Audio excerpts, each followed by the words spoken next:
Hello दोस्तों, आज हम बात करने वाले हैं मेवाड़ के वीर योद्धा महाराणा सांगा के बारे में। तो दोस्तों, मेरा नाम है गोविंद सोलंकी और आप देख रहे हैं सोलंकी स्टूडियो 09। मेवाड़ योद्धाओं की भूमि है। यहाँ कई शूरवीरों ने जन्म लिया और अपने कर्तव्य का प्रवाह किया। उन्हीं उत्कृष्ट वीरों में से एक थे राणा सांगा और उनका पूरा नाम था महाराणा संग्राम सिंह। वैसे तो मेवाड़ के हर राणा की तरह इनका पूरा जीवन भी युद्ध के इर्द गिर्द ही बीता, लेकिन इनकी कहानी थोड़ी अलग है। एक हाथ, एक आंख और एक पैर पूर्णतः क्षतिग्रस्त होने के बावजूद इन्होंने जिंदगी से हार नहीं मानी और कई युद्ध लड़े। जरा सोचिए कैसा दृश्य रहा होगा जब वो शूरवीर अपने शरीर के 80 घाव होने के बावजूद, एक आंख, एक हाथ और एक पैर पूर्णतः क्षतिग्रस्त होने के बावजूद जब वो लड़ने जाता था। कोई योद्धा, कोई दुश्मन इन्हें मार न सका। जब कुछ अपने ही विश्वासघात करें तो कोई क्या कर सकता है। आइए जानते हैं ऐसे अजय वीर योद्धा के बारे में। राणा रायमल के बाद सन 1509 में राणा सांगा मेवाड़ के उत्तराधिकारी बने। इनका शासनकाल 1509 से 1527 तक रहा। इन्होंने दिल्ली, गुजरात व मालवा मुगल बादशाहों के आक्रमणों से अपने राज्य की बहादुरी से रक्षा की। उस समय के वे सबसे शक्तिशाली राजा थे। इनके शासनकाल में मेवाड़ अपनी समृद्धि की सर्वोच्च ऊंचाई पर था। एक आदर्श राजा की तरह इन्होंने अपने राज्य की रक्षा तथा उन्नति की।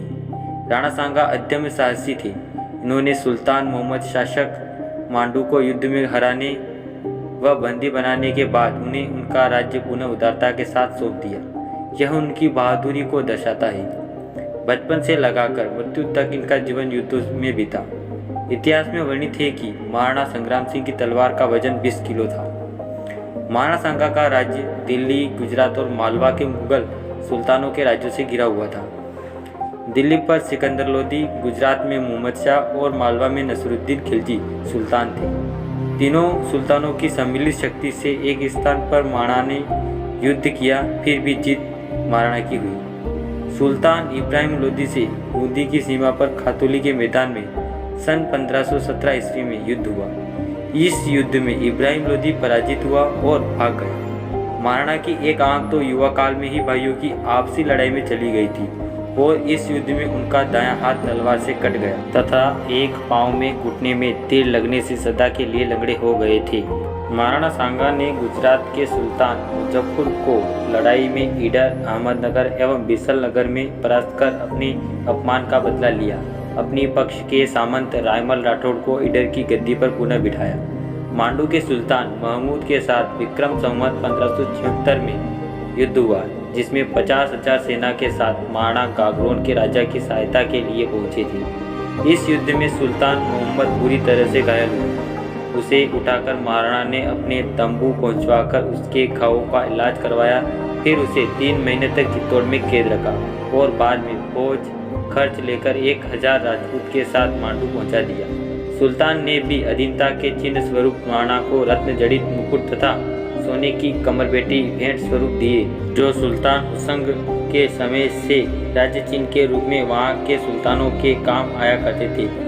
बाबर बादशाह से सामना करने से पहले भी राणा सांगा ने 18 बार बड़ी बड़ी लड़ाइयाँ दिल्ली व मालवा के सुल्तानों के साथ लड़ी। एक बार विक्रम संवत 1573 में मालवा के सुल्तान महमूद द्वितीय को महाराणा सांगा ने युद्ध में पकड़ लिया, परंतु बाद में बिना कुछ लिए उसे छोड़ दिया। महाराणा सांगा के ज्येष्ठ पुत्र का नाम भोजराज था, जिनका विवाह मेड़ता के राव वीरमदेव के छोटे भाई रतन सिंह की पुत्री मीराबाई के साथ हुआ था। मीराबाई मेड़ता के रावदुदा के चौथे पुत्र रतन सिंह की इकलौती पुत्री थी। मीराबाई का विवाह सन 1516 ईस्वी में महाराणा सांगा के कुंवर भोजराज के साथ होने के कुछ वर्षों बाद कुंवर भोजराज का देहांत हो गया। बाबर संपूर्ण भारत को बांधना चाहता था, जबकि राणा सांगा तुर्क अफगान राज्य के खंडहरों के अवशेष पर एक हिंदू राज्य की स्थापना करना चाहते थे। परिणाम स्वरूप दोनों सेनाओं के मध्य 17 मार्च 1527 ईस्वी को खानवा में युद्ध आरंभ हुआ। इस युद्ध में राणा सांगा का साथ मोहम्मद लोदी दे रहे थे। युद्ध में राणा के संयुक्त मोर्चे की खबर से बाबर के सैनिकों का मनोबल गिरने लगा।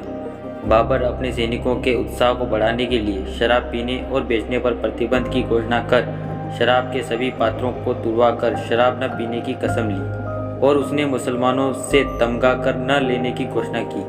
तमगा एक प्रकार का व्यापारिक कर था जिसे राज्य द्वारा लगाया जाता था। इस तरह खानवा के युद्ध में भी पानीपत के युद्ध की रणनीति का उपयोग करते हुए बाबर ने सांगा के विरुद्ध सफलता प्राप्त की। युद्ध क्षेत्र में राणा सांगा घायल हुए पर किसी तरह अपने सहयोगियों द्वारा बचा लिए गए। खानवा के युद्ध में राणा सांगा के चेहरे पर एक तीर आकर लगा जिससे राणा सांगा मूर्छित हो गए। परिस्थिति को समझते हुए उनके किसी विश्वास पात्र ने उन्हें मूर्छित अवस्था में रण से दूर भिजवा दिया एवं खुद उनका मुकुट पहनकर युद्ध किया।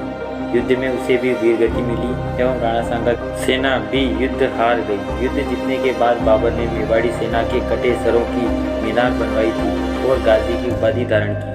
जब राणा को होश आने के बाद यह बात पता चली तो वो बहुत क्रोधित हुए और उन्होंने कहा, मैं हार कर चित्तौड़ वापस नहीं जाऊंगा।